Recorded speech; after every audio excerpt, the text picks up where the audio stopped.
স্বাগতম জানাচ্ছি বাংলাভিউ সরাসরি সম্প্রচারে।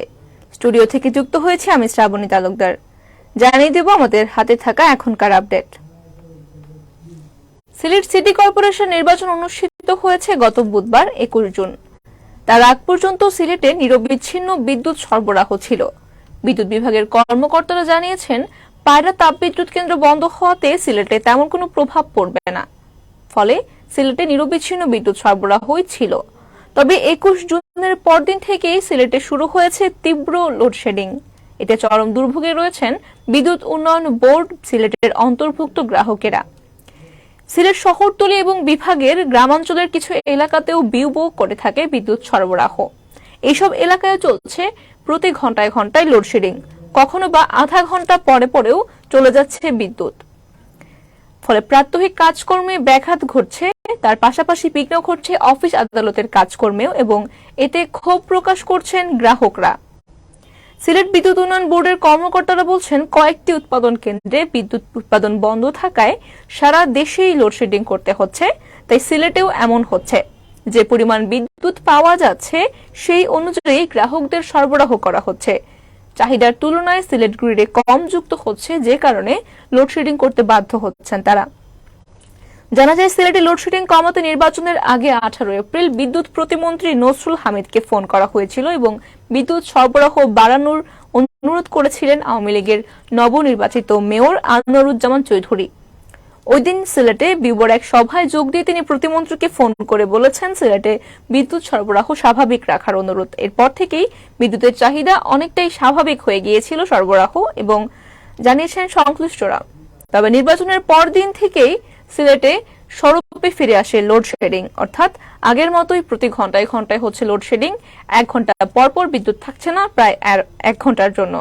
আবার কোন কোন এলাকাতে আধা ঘন্টা পরে পরেও বিদ্যুৎ সরবরাহ বন্ধ হয়ে যাচ্ছে।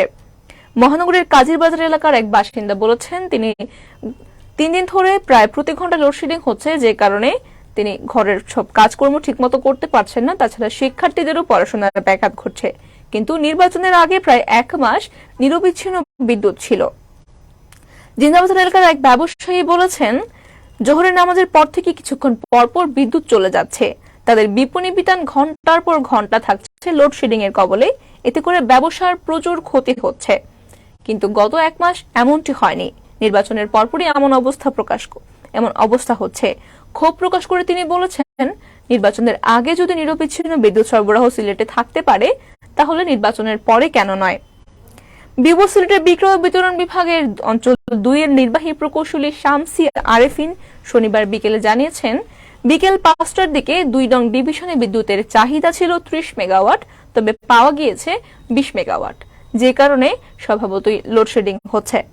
বিউবো সিলেট বিক্রয় বিতরণ বিভাগের উপপরিচালক প্রকৌশলী আরাফাত আল মজিদ বলেছেন, বিদ্যুতের চাহিদা ও সরবরাহে ঘাটতি থাকায় লোডশেডিং করতে হচ্ছে।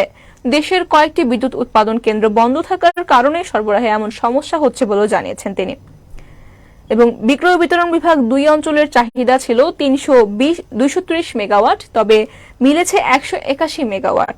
তাই এই সরবরাহ কম করতে হচ্ছে এবং ঘাটতি থাকার কারণেই লোডশেডিং হচ্ছে বলে জানিয়েছেন এই কর্মকর্তা। পরিস্থিতি কবে স্বাভাবিক হবে এমন প্রশ্নের জবাবে ওই কর্মকর্তা বলেছেন, এই বিষয়ে কিছুই বলা যাচ্ছে না এখন, তবে তিনি আশা করছেন দ্রুতই সমস্যার সমাধান হবে। নির্বাচনের পর লোডশেডিং স্বাভাবিক হওয়ার বিষয়ে আরাফাত মজিদ বলেছেন, এটা ঠিক যে নির্বাচনের আগে সিলেটে বিদ্যুৎ সরবরাহ স্বাভাবিক ছিল, কিন্তু এখন নেই। তবে এই ব্যাপারে তার কাছ থেকে কোনো সদুত্তর মেলেনি। এদিকে গ্রাহকরা ভোগান্তিতে পড়ে ক্ষোভ প্রকাশ করছেন। তবে সিলেটে গত প্রায় 1 মাস ধরে নিরবিচ্ছিন্ন বিদ্যুৎ সরবরাহ ছিল। সিলেট বিক্রয় বিতরণ বিভাগ বিউবোর 2 এর আওতাধীন সকল এলাকাতেই লোডশেডিং খুবই কম হয়েছে দেশের অন্যান্য জায়গার তুলনায়। এবং নির্বাচনের পরদিন অর্থাৎ 22 জুন থেকে আবারও শুরু হয়েছে লোডশেডিং। প্রতি ঘন্টায় ঘন্টায় বিদ্যুৎ সরবরাহ বন্ধ করে দেওয়া হচ্ছে এবং কখনো কখনো আধা ঘন্টা পরেও বিদ্যুৎ বন্ধ হয়ে যাচ্ছে, যে কারণে গ্রাহকরা রয়েছেন খুবই ভোগান্তিতে এবং ক্ষোভও প্রকাশ করছেন। সুপ্রিয় দর্শক শ্রোতা, এতক্ষণ জানিয়ে দেওয়ার চেষ্টা করছিলাম আমাদের হাতে থাকা আপডেট। সাথে থাকার জন্য সকলকে ধন্যবাদ।